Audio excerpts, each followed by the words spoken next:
So not my normal setting for my live streams, but I'm outside today.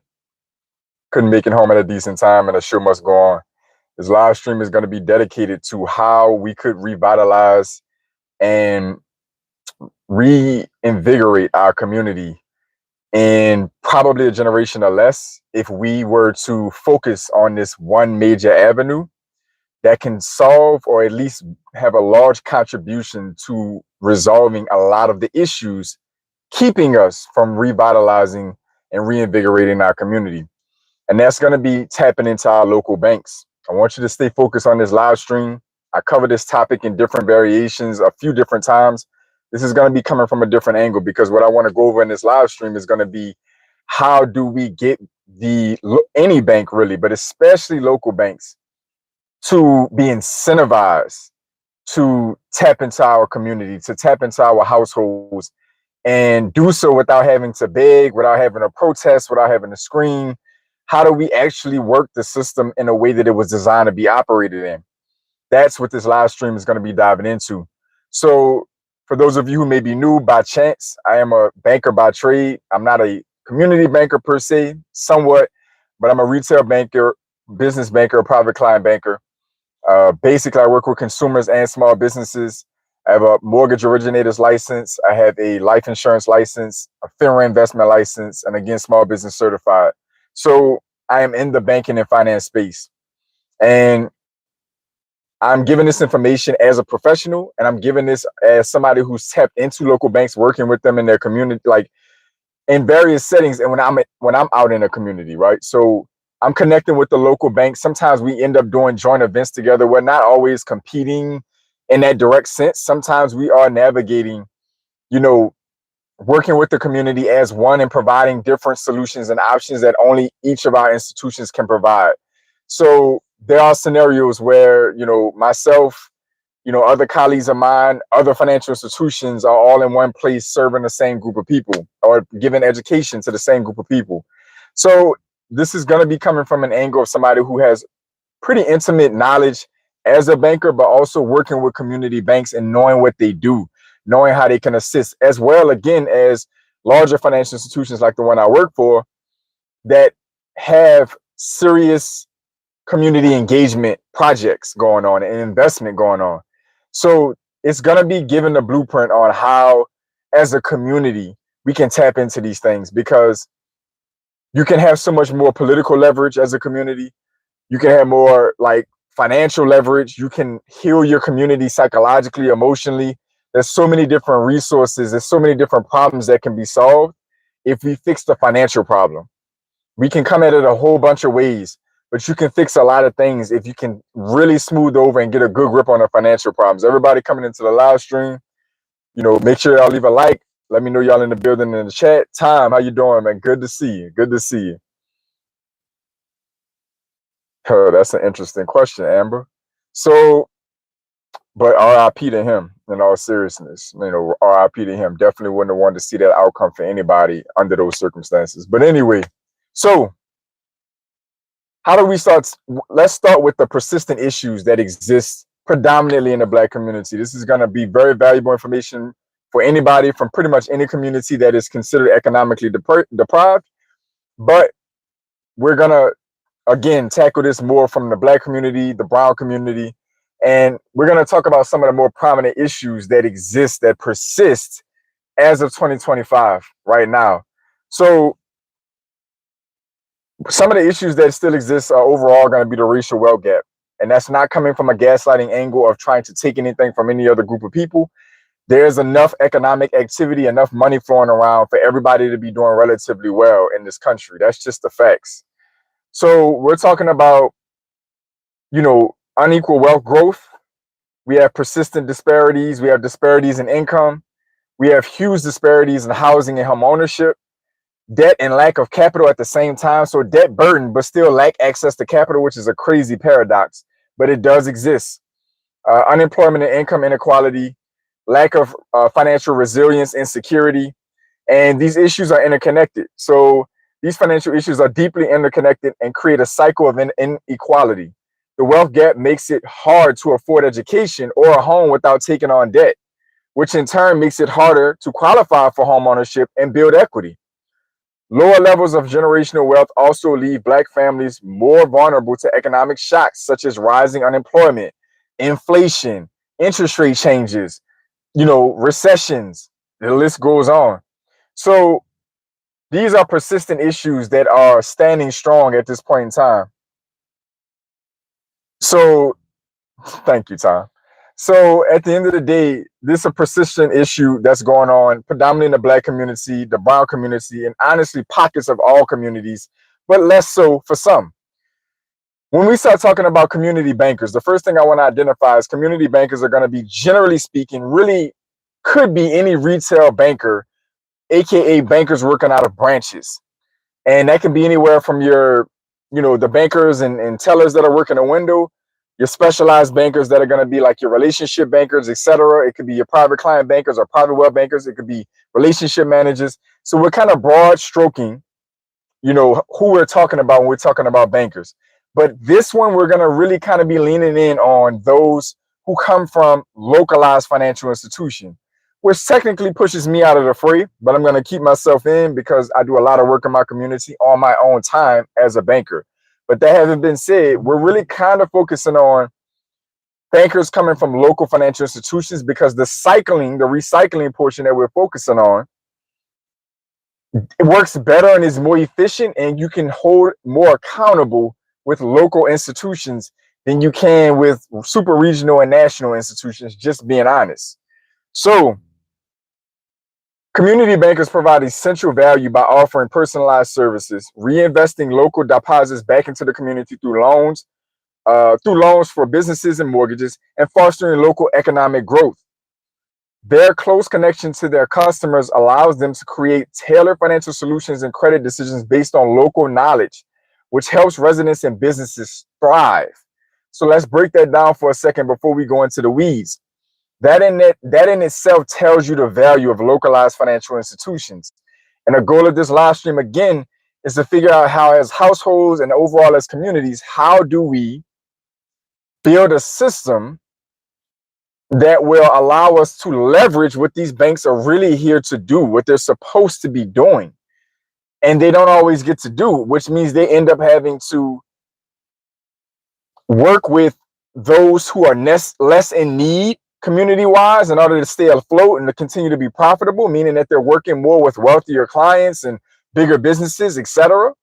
You also have the scenario on the other end where these financial institutions are designed for the community doesn't engage with them effectively, and they end up going out of business. They end up shrinking or going out of business because the clientele base they were designed to serve is not engaging effectively and allowing them to have enough activity, revenue, cash flow, etc., profits to stay alive and justify staying alive. So this is something that we need to be leveraging as a community, and there's definitely a system that can be put in place in order to do so. And I want to give you that system as a banker who sees how this system works and how other communities are tapping into it to make it work. So economic and social contributions, local reinvestment. Community banks are going to be designed for local reinvestment. Community banks reinvest money from local deposits back into the community by providing loans to small businesses and individuals, which helps create jobs and support local prosperity. Huge point in itself. Support for small businesses. They are key lenders to small and agricultural businesses, providing them with the capital needed for operations, expansion, and equipment. Financial inclusion. They often serve underbanked and underserved populations and provide financial education through workshops and one-on-one consultations, increasing financial literacy and access to services within the community. That is enormous. That is enormous. That's part of what we need to talk about. Economic vitality. By maintaining local decision-making, they help ensure the lending decisions are made with a deep understanding of local market. Huge. Contributing to overall health of the local economy. This is where, like, institutions that I work for, large institutions, fall short. They put together a cookie cutter box that they're expecting just about anybody who applies to fit in. They take in limited localized information in their decision making. I'm not going to say none, but they're not going to bend there and acquiesce their entire underwriting around what's going on specifically in your city, your metro area. And it could be significant economic differences from your metro area to the metro area that's 100 miles down the road. Could be some serious differences. But the larger the bank, the less likely they are to accommodate that. And that's why this live stream is important, because this is where small and local banks and local credit unions, for that matter, becomes extremely valuable. Personal and relationship-based services. You know, I'm all about relationship banking. Personalized approach. They offer a more relationship-driven banking experience, tailored products and loan offerings to meet specific needs of individual customers rather than just a credit score. So they're doing their best to look at the entire avatar versus the, you know, cookie cutter, broader stroke underwriting or broader stroke considerations for the banking relationship. Local expertise. Community bankers have a greater connection to their customers and a deeper knowledge of the local market, enabling them to understand unique customer needs in a way a larger national bank often cannot. That is a fact. Even though I'm a little bit salty to say that, it is a fact. Their accessibility, their close ties mean credit decisions are often made locally, which can lead to more flexible and timely responses to loan requests. More times than not, that's a fact. So I want y'all to drop in the chat. Anybody, let me know in the chat what local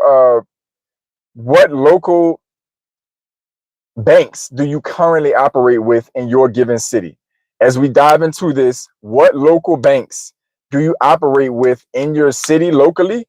And what is the relationship like with that financial institution? Are you just banking with them as a consumer? Are you borrowing from them? Are you dealing with them as a business owner? Let me know down here in the chat below what local banks you're working with and on what level you're working with them on. Okay. So let's start talking about the persistent issues that we just went over a second ago. And let's start finding out how we can lay out a system, a strategy around how to tap local banks to resolve many of these issues. The top issue is going to be financial literacy, hands down. Nothing else matters if you don't have the knowledge and the understanding, the linguistics to understand money. It doesn't matter what product comes out, what loan type comes out. It doesn't matter how low you try to lower the bar or how far down you try to bring it. It really doesn't matter very much if there's not a good understanding of the function itself of money, of banking, of commerce. If you don't understand these things, thank you, Tom, in the chat. I appreciate you policing down there for me. If you don't understand these things, then it's irrelevant what they put out for you or how easy they try to make it for you to get access to these financial resources. It really doesn't matter. So financial literacy is number one. On top of financial literacy, now you have all the other problems. You have poor credit. You have lack of home ownership and lack of accessibility to the funds needed for home ownership. You're going to have, consequently, you're going to have lower education rates, which leads to lower income levels. It leads to inequality in the job market. You're going to have less businesses, less small businesses and local businesses that really are the heartbeat of the local economic system. You're going to have less wealth being passed down by generations. You're going to have a litany of issues that are going to compound upon themselves.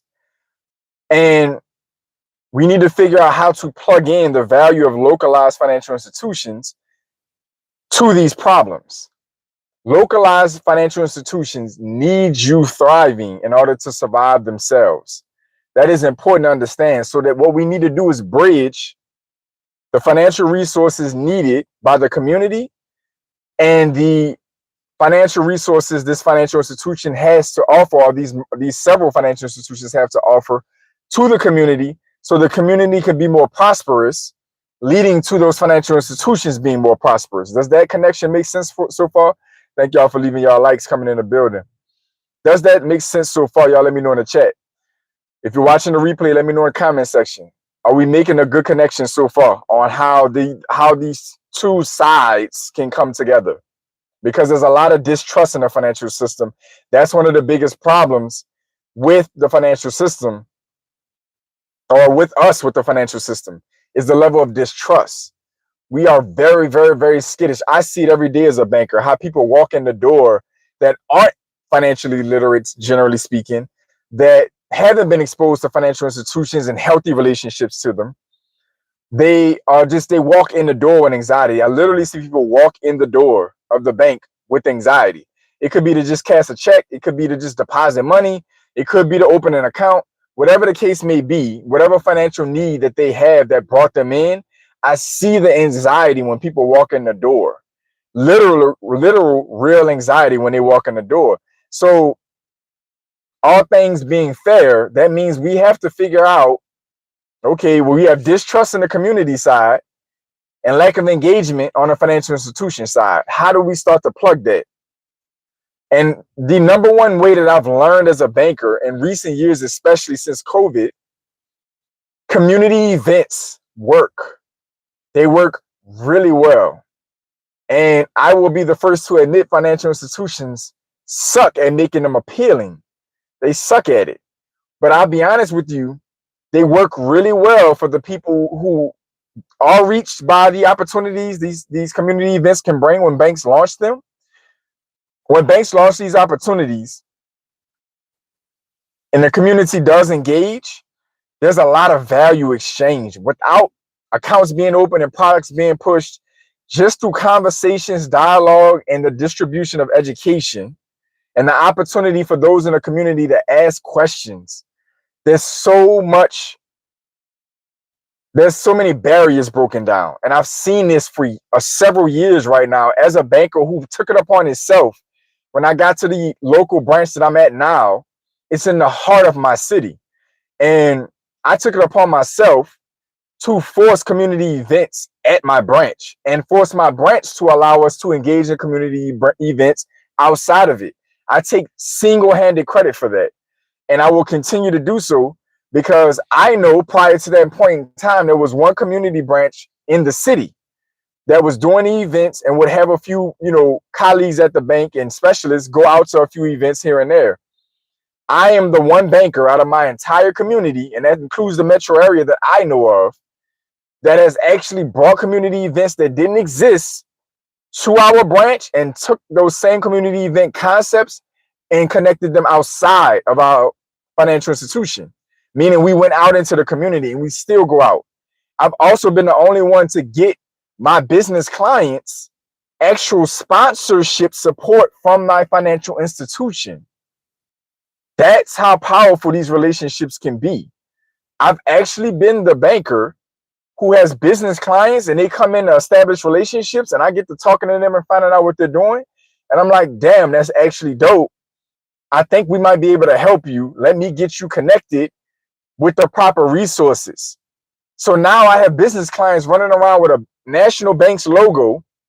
And in some cases, the entities I work with have gotten funding, actual support, grant money from the financial institution that I work for due to my connection. And I'm not saying that to brag. What I'm saying that is to teach you the power that can happen, the change that can happen with just one banker navigating, providing that connection, being a conduit between the resources that bank has that many people in the community don't know it has, and the needs of the community. Because those businesses are going to create jobs as they grow. Those jobs are going to support families. Those families are going to grow up and expand the community. And all of this cycle continues. And so this is the gift that keeps on giving when you have local engagement. Unfortunately, I don't work for a financial institution that can localize underwriting and things of that nature. But what we do have that I do employ, we still have local expertise. We still have great financial education resources. And we have other non-lending specified resources. So we help clients get certified, minority business owned, woman business owned. We help them get grant funding. We help them do local initiatives. We volunteer and support. These are resources that literally break down those barriers of distrust and create a scenario where the community now says, damn, somebody in here is starting to advocate. They started to build trust and familiarity. If you're out there long enough and you help enough people and your name starts to get around. I've been a beneficiary of that as a banker. I literally now have a clientele book that builds up off word of mouth, and it's such a gift of my hard work. Because I took it on myself as a complete introvert, by the way. I really don't go out and engage with people and socialize. Even if I go to events, I am perfectly fine going on my own, or even if I go with others, I am perfectly fine navigating without ever talking to other people. But I love my profession. I love what I'm able to, the impact I'm able to have. And of course, I love making money in my field as well. But the impact part is important for me. And so it leads to an opportunity where I learn all about the resources my financial institution has to offer, as deep in as I can possibly get. And I do my best to pull as many of those resources and the awareness of those resources to my community, because I get the gift. And I hope y'all are paying attention. I get the gift of my community telling me their problems as they come in. This is the gift of working face and front and center and face up in the retail branches, because I get the gift of my clients coming in and telling me their problems and their shortcomings. That is my job, is to discover where they're struggling, where the opportunities lie and where the challenges lie.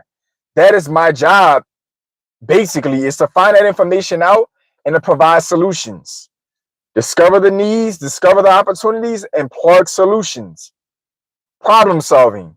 So my community is already coming in, especially once they realize that they can trust me, that I'm knowledgeable, that I'm professional, that I'm ethical, but I'm also going to work really hard to advocate for them. I do my best to perform a fiduciary duty with my clients, meaning that I side with the client as much as I possibly can, even if it's outside of my financial institution. I will, if need be, plug my clients into other financial institutions that have products or resources that will help them that we don't have. So community events are huge. They are a huge starting point to creating localized wealth, because the first thing that has to be stopped is the distrust of financial institutions. Huge distrust. The communities that are struggling the most economically have a chronic distrust for banks and financial institutions. Rightfully so, by the way. Understandably so. Let's be fair. I'm not saying that this is by any means is unwarranted, because it's not.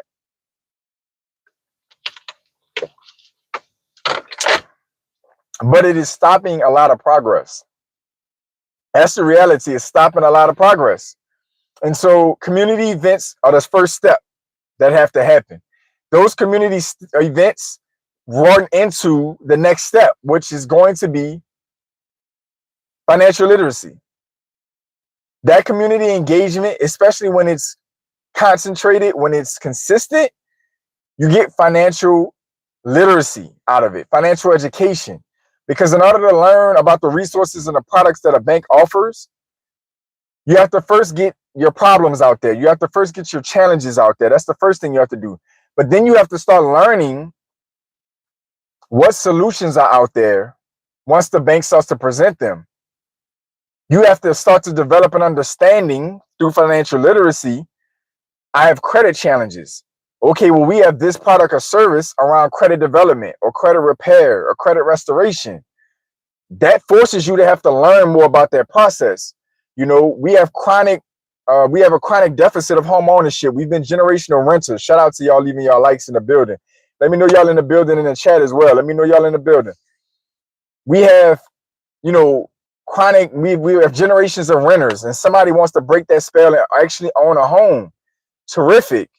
Now that forces you to learn about the underwriting process and the vetting process of qualifying for a home. You're going to learn about how your income's assessed. You're going to learn about how your credit is assessed. You're going to learn stuff like DTI, debt to income ratios. So you're going to start to understand a budget on the back end, because now it's like, well, damn, I got to stop spending so much or borrowing irrationally so much, or the buy now, pay later stuff I've had going on. All of that's stopping me from owning a home. You see how you start to connect these things over time? So the community events lead to financial education. The financial education comes into play because as you start to get comfortable enough as the community to present and project your problems or the opportunities that you need investment in, the bank starts to present solutions. You now have to understand what it is the bank is offering you. You have to understand what that investment is, their product is, their solution is. That forces financial education because you have a need now and the solution is over here and you have to connect the dots. The bank can only reach you so far with those solutions. You have to start to develop enough of an understanding. A lot of our financial problems are due to financial education, the deficit in financial education. So that's number two. Number one is community engagement, to build trust, to build familiarity.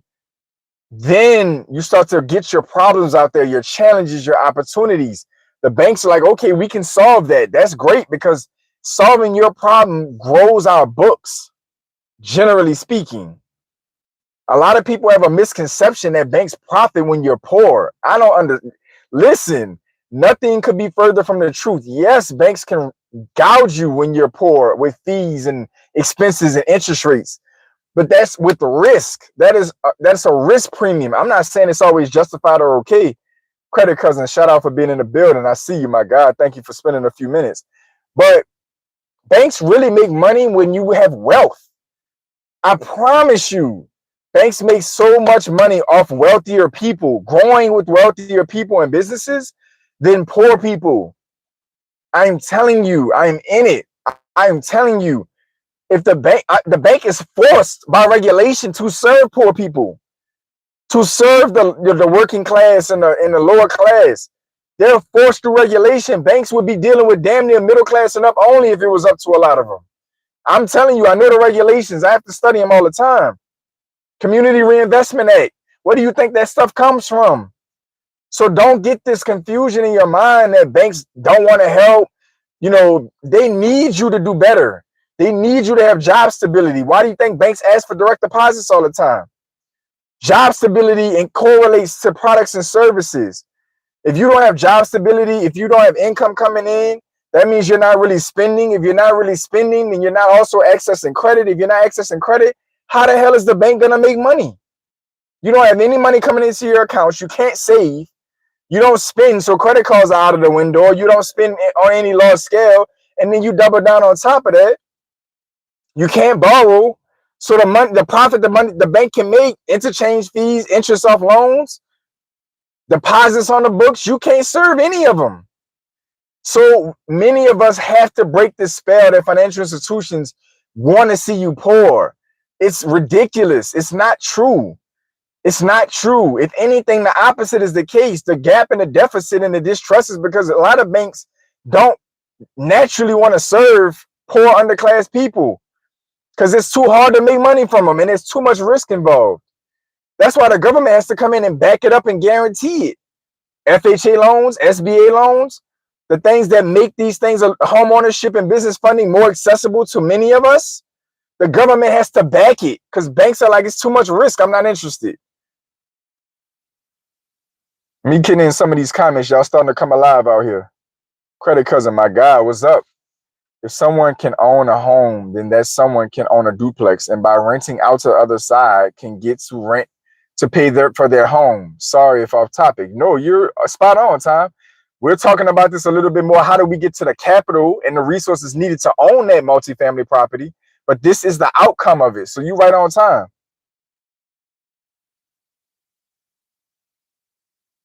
Banks want to make monies. Show a bank how you can pay them back with interest and they are your friend. Correct.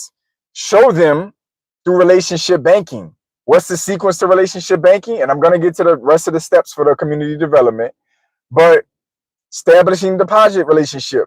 What do you need to make a healthy deposit relationship? A stable income. Stable income leads to direct deposits. That's why almost every bank's checking account requirements are what? Direct deposits or high balances. What after that? You can save. You have enough income and enough stability in your income to save. What's the next thing? Holding deposits on hand. Your direct deposit is money you're likely going to spend. You need to be able to put money to the side. Put in cash reserves is a healthy financial marker when you go for capital, when you go for a home, but it also allows the bank to have a little bit on deposit on their books. Great. Now you also put yourself in a position where those financial markers make you stable enough to start offering you stuff like credit cards. What does credit cards do? Help you expand and manage your budget effectively if you're smart. Earn some rewards, get some cash back, some great travel perks, and build credit. What is build credit helping you to do? It helps you qualify through your budgeting, your deposit account relationship, and the credit being built from the credit cards, what do you end up doing? What Tom just proposed. You buy your first home. If you're really smart, you buy a multifamily property if it's available. For those of you who don't have multifamily properties readily available commonly, a lot of the zoning will allow for additional dwelling units, ADUs. You can take a single family home and add a living space on it and rent it out. What does that do? It starts to create equity, cash flow, tax benefits. What does all of that lead to? More wealth. Y'all see how that sequence just started from a damn direct deposit, from an income source from a job? You see how that sequence played all the way out to generational wealth through owning multifamily real estate? So Tom, no problem. You right on topic. We can do that gap, bridging that gap all day long. No script, none of that. Off the top of my head, showing you how this cycle works. So from that point on, you got those two getting met now. Community engagement, building trust, getting your problems out there. Financial education. Financial education leads to relationship development. Now I have a little trust. I have a better understanding. Now relationship development. The sequence I just walked you through with direct deposits, setting up deposit relationships, building credit relationships, borrowing effectively for higher fund, like buying a home, funding a business.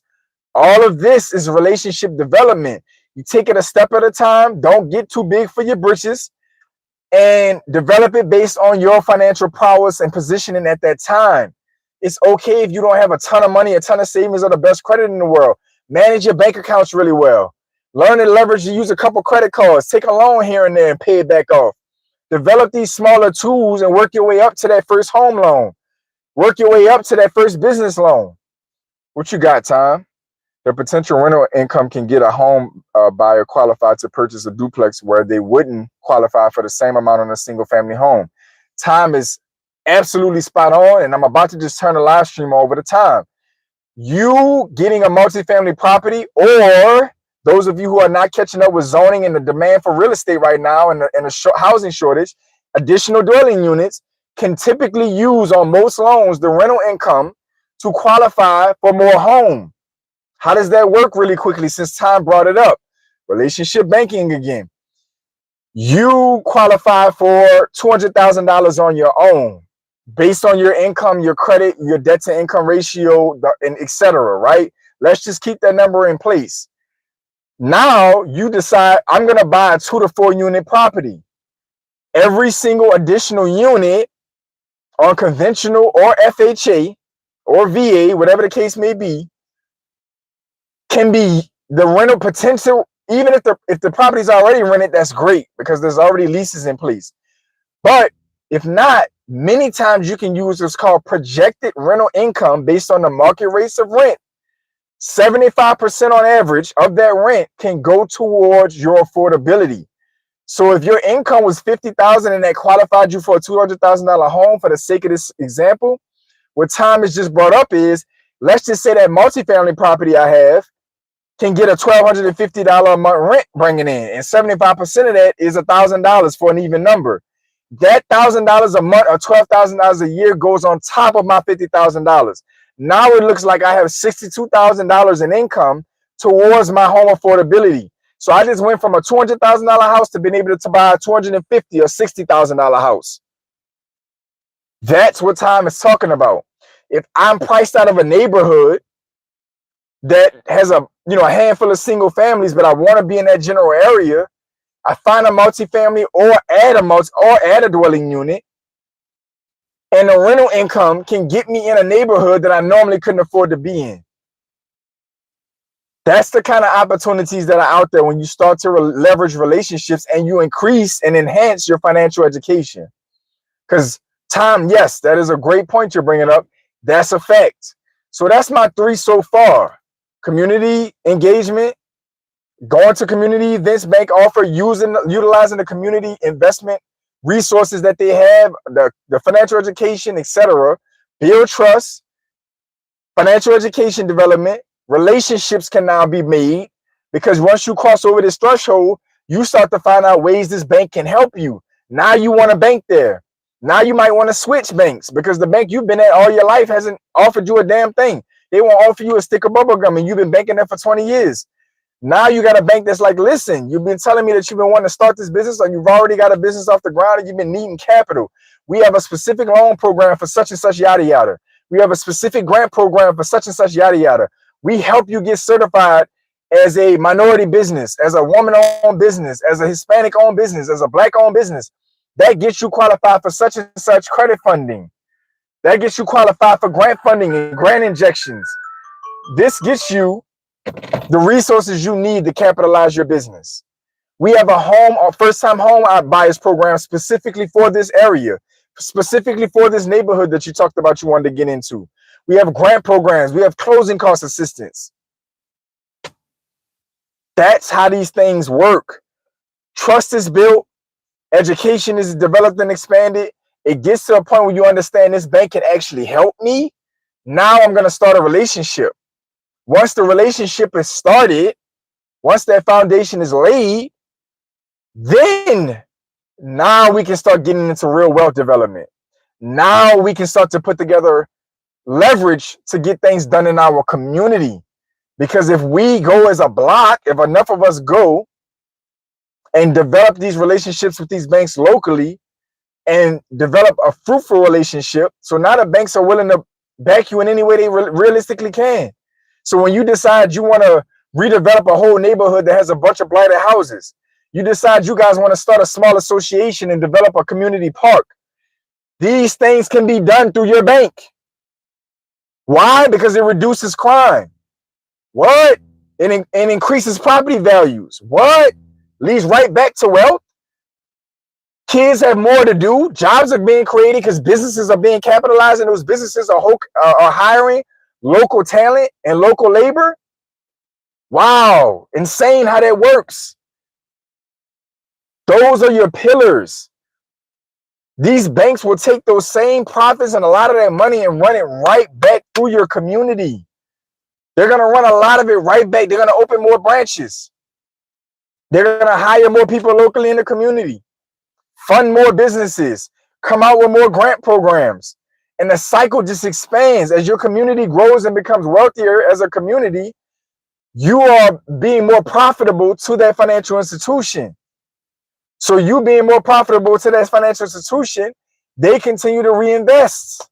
It's called community reinvestment. This is something all banks are forced to do through regulation, but local banks are designed to do by the roots. You do that same practice at these bigger banks, like the one I work for, some of these other larger institutions. That money could be going into God knows what country, whatever infrastructure project in a whole other country. Not that that's necessarily a problem, but unfortunately, that money may go all the way around the world and back before it ends up, a part of it ends up back in your community. This is why it's important to balance your relationships out. You need big banks too. They offer things that only big banks can offer, but your local banks will thrive at helping you get into home ownership on a specific market need basis. They will understand your job situation better, potentially. They may be more flexible on credit requirements. They have more localized grants and funding towards you living in that region, in that area, in that neighborhood, because that's more clientele based potentially for them. They're incentivized to pour back into that community because that community is the clientele base. It's the lifeblood of their revenue. So community engagement, tapping into the resources that financial institution has, breaks down barriers and builds trust. Trust leads to financial education because you're now open to learn. Now you start to figure out your problems can start to get solved. Your opportunities can get invested in. Then once that's checked off, now you start to get to where you develop a relationship with this institution because you've exchanged value already. There's trust developed. There's understanding. This leads to the fourth pillar, wealth creation for the community locally. This even leads to political power at this point. Now you can put pressure on politicians to get things done in your community because you have a serious economic stake now. You're somebody now. I hate to admit it, it is what it is, but I didn't create it or invent it. You can't be broke and nobody and expect politicians to give a damn about your community. Let's just be honest. They don't give a damn. They're going to sound good. They might need a few people out of your district or whatever, your area, to vote. But after that's done, they're going to focus on the people that have real relevance, that are close in proximity, that have resources, that are relevant at different institutions. They don't give a damn about you if you're poor. They don't care about you if you're not connected to a relevant institution. So you developing relationships on the private sector side with your banks gives you the leverage to say, no, no, no, no, no, no, no, no. You're not about to pass over my community, and we need infrastructure. We need better policing. We need more investment in, in the community for this, that, and the third. We need more of this. We need more of that. We need levies put up. We need this. We need that. Nah, you're not about to pass us over. We have healthy median incomes over here. We have, this many business blocks over here. We got the church on board. We got the school system on board. We got this locked down over here. So if you want, you can't get elected without us. So this is the list of things that we need done. You can't get elected without us. You can convey that kind of power, leverage, through leveraging the private sector and the banking system. You can do that. And it can be done in a handful of years. We're not talking about multiple generations. What I'm explaining to you right now, and just some of the examples that Time brought up in the comment section, these things can be done. That multifamily process can be done once per year under FHA. How many of y'all knew that? What Time is talking about with buying multifamily properties as a primary residence, which is the lowest down payment requirements and lowest credit requirements, by the way. And you can get money put in the pot by banks, financial institution, and local government, by the way. You can potentially close on some of these with no money brought to the table or minimal money brought to the table. You can do this process once a year. You can get a 2 to 4 unit property once a year under FHA. You need to live in that property for 12 months and go get another FHA loan on another multifamily property. In 5 years, you can end up with 10 to 15 doors of real estate, rental income in 5 years with this same process as a primary residence. How many of y'all knew that? How many of y'all knew that your local bank might have a zero down program for multifamily real estate? You don't know because you're not tapped into your local bank. You by yourself could potentially end up with 10 to 15 doors of real estate in the next 5 to 7 years with minimal money down per property, a maximum of 3.5 down and whatever closing costs. By yourself, if everybody in your, excuse me, let me be more realistic. If 20% of your community did the same thing, y'all could buy up almost all the blighted houses, all the houses for sale that's been sitting on the market to bringing y'all property value down, create economic activity, create tax revenue for the local government. Hello, because the more valuable the more property is occupied, and the more valuable that property is, more revenue for the government. You think they're gonna listen to you now? All through local banking, all through localized banking. That's the power. That's not even diving into the potential for business owners getting capitalized and getting grant funding for business owners that are going to create jobs and other economic activity. That's more tax revenue, more reinvestment back in your community. The more businesses in a given area, the property value goes up. The schools get better. The education gets better. If the education gets better, the youth is smarter. If the youth is smarter, you see where this is going. This can be done in 5 to 10 years if enough of us are doing it. 5 to 10 years. That's going to pass anyway. Somebody talk to me in the chat. I done gave too much value to be sitting here and not hearing nothing from nobody. Ain't no way y'all don't have questions. Ain't no way that y'all don't have thoughts right now. I need to hear from y'all.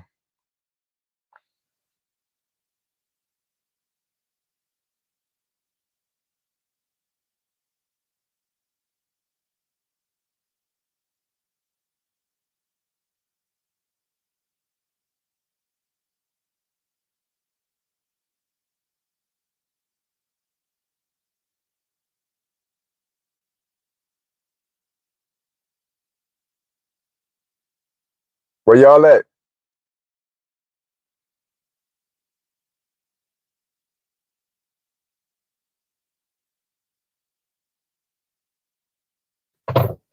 This is the opportunity available for entire communities, households and communities.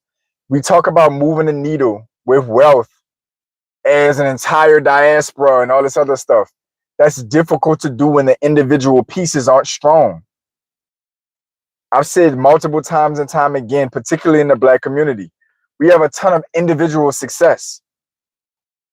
Individuals have proven time and time again that we're capable of everything that every other group says that we aren't sometimes, or certain specific portions of groups say we aren't sometimes. But one thing that keeps us from getting the level of respect and control and leverage, etc., is the collective. We don't have healthy representation in collective. What I'm proposing is one way it could be done in a reasonably short amount of time through relatively simple steps. I didn't say anything complex. There's a lot of other moving parts. Given that this live stream isn't going to be all night, 100% true. All those politicians will want to listen to you after that. Thank you, Tom. That's all I want is a little engagement to let me know. I know I'm not falling on deaf ears right now. Y'all, listen, I just had the mayor race in my city. And I'm studying the candidates. I just had the mayor race close out yesterday in my city. And I'm just sitting here reading who ended up winning, who they are, what they got going on. And I'm just sitting here thinking, I already know the details about New Orleans economically. I'm pretty well versed.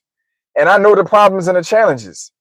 And the Black community in New Orleans is under duress. So I'm just curious because the new mayor's not Black. She's Mexican American.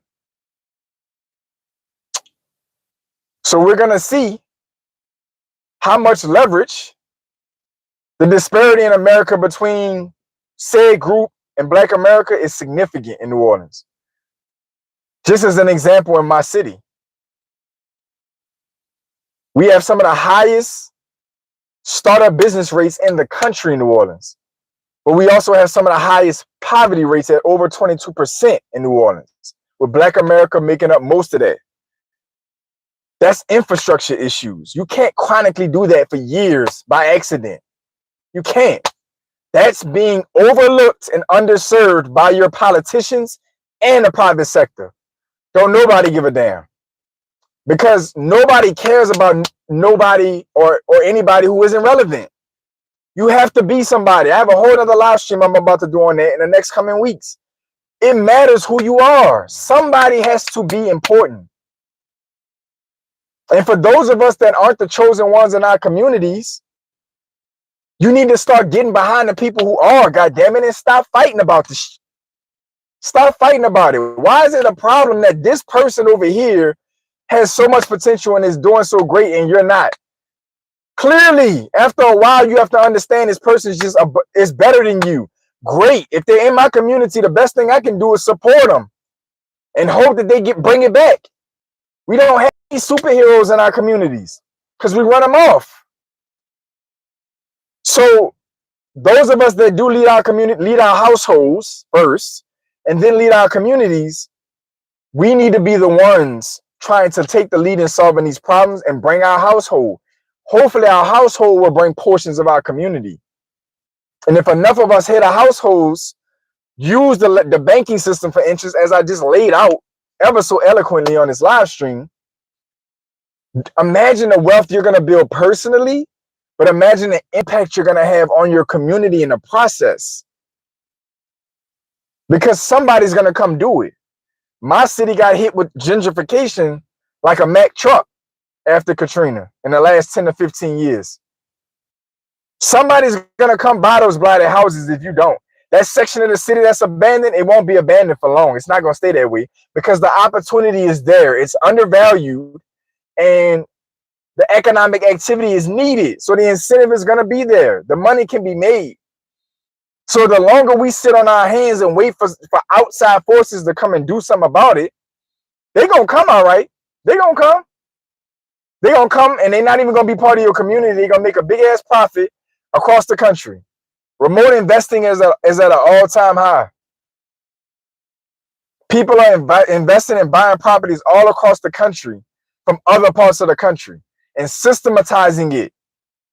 I've experienced it. They had to put laws up on Airbnb in my city because whole blocks would get bought up by out-of-town owners that don't give a damn about the community and have the whole damn neighborhood a big-ass party.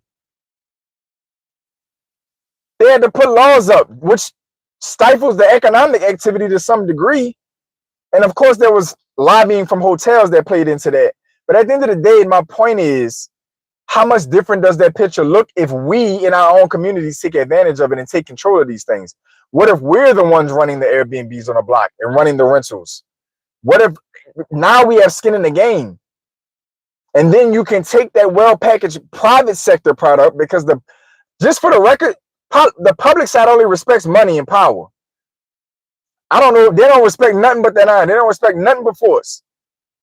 You have to come as somebody. The second you sit down just for leverage, I literally, one of the top 2 candidates for the mayor race in my city walked into my financial institution last week before the race, the voting ended up happening. Shaking hands, where you from? Oh, you do that here? Okay, yeah. Yeah, I just want to let you know, I'm not just, no disrespect, but I'm not just mopping the floors around here. I'm working with business owners. I'm working with consumers. I'm working with homeowners.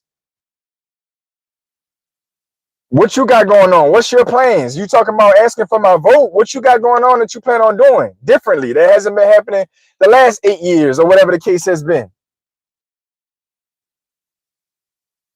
I'm taking on my black mayor of my town as well, but he doesn't want to listen. Man, don't let up on him. And the more you climb financially, the more important you become, the more you build your following on YouTube, your channel's taking off, cousin. So the more you continue to show that you're relevant, I promise you, you'll be able to get in their ear over time. I've learned to move on to the next group that want to be financially free. It starts with the man in the mirror, Michael Jackson. That's facts. So that's what it's about, y'all. Some of y'all coming in new to the live stream, make sure y'all leave a like. Let me know y'all in the building. That's what it all boils down to, y'all, at the end of the day. That's it.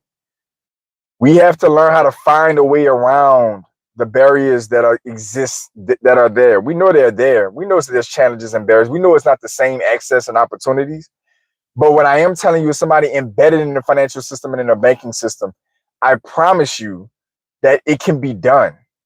We can leverage the private sector through the banking system and make significant shifts and create a real concentrated block that can then go to the mayor, the district, the politicians in the district, maybe even up to a state level if you need to. You can go to your representatives, etc., and start getting things accomplished in your community. You gotta have your wealth at that point. It doesn't mean you have to be a billion, a multi-millionaire, none of that. You just need to be relevant enough. Have a job that's important, good income, own a few properties. Look, you go to a conversation and sit at the table and say, listen, we need to talk about property taxes and the lack of infrastructure investing. If property taxes is going to keep going up, I own 3 or 4 properties in this part of town. That conversation is different than being a damn tenant. No disrespect. It's different when you're somebody, when you own a business that's doing revenue and that's creating tax revenue and creating jobs in a given community, and you can threaten to take that business outside of that particular region. Now people want to listen. Now the public sector wants to listen. This is how the game is played, and this is why this is one of the reasons we don't have much leverage in our community.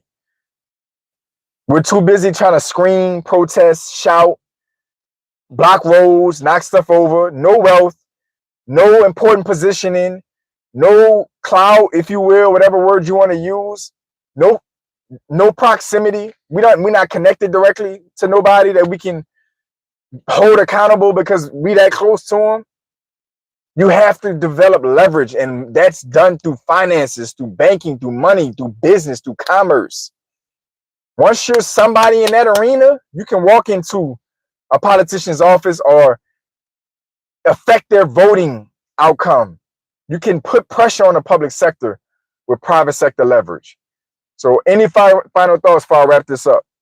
Any final thoughts before I wrap this up? Let me know y'all thoughts.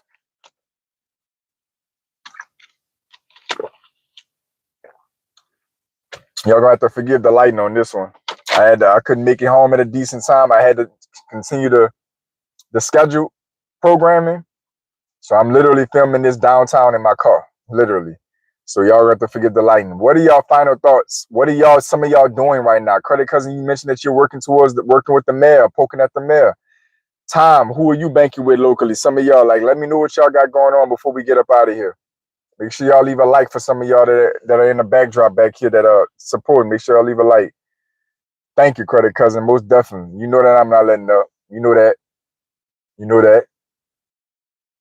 Let me know what y'all got going on before we get up out of here. If you're watching a replay of this, make sure you leave it down in the comment section down below. Let me know what you think about the overall plan that I laid out, the system, the strategy.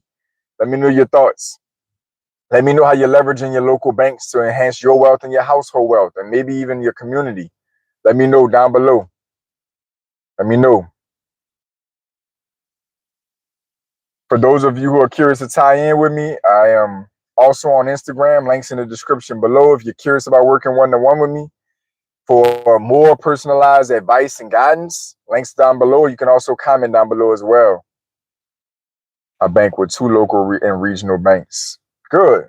Good. I hope you're tapping into those resources. Maybe this live stream will spark you to go dive deeper into the resources that are offering on the back end. Community events, community engagement, financial education. I already know from you engaging on these chats and these live streams that financial education isn't a huge issue for you, but how can you be leveraging that to make an impact on your household, your community if you're engaged there? How can you get more out of these banking relationships? That's basically the nuts and bolts. I'm starting a 501c3 next. I like that, Credit Cousin. You're going to have to tell me about the plans on that one. Got to tell me about the plans. And I am working through my schedule with this content. We got to get on live and collaborate so we can get this conversation on here. I am taking responsibility that we have not done that yet on my end. I'm constantly working through this schedule with all this content. But I got to get you on here, man, live to start going over some of these changes and some of these things you got going on your end, Credit Cousin. But I would love to know more about the 501c3. I open a lot of those, or a decent amount of those, as a business banker. And I see people with a lot of different financial plans with those and business plans, etc. Lower my taxes. That is one of the most prominent ways, for sure. That's one of the most prominent ways. That 501c3 is a hell of a backdoor hack, for sure. Y'all let me know down. Final thoughts, what y'all got going on. Y'all make sure y'all come back behind and support the extras. For those of y'all, Credit Cousin, you already know because you got your own channel time. Y'all do me a favor. Come back and support the replay of this video. Just leave a comment, like, just for the value that was provided on these live streams. Y'all know that the real value, other than super chat, super thanks, comes after the video is published. So make sure y'all leaving likes and leaving comments and supporting the video on the back end, not just here. Just take a quick minute because once this goes on, you'll be able to go back on and support it once it's out, posted. So y'all support the video after the fact. Hit the thumbs up, the likes, get them up. Let me know y'all in the building. I appreciate every single one of y'all. To all my pioneers, welcome back. To my new viewers, welcome in. I want each and every one of you to stay focused, stay in motion. See y'all soon.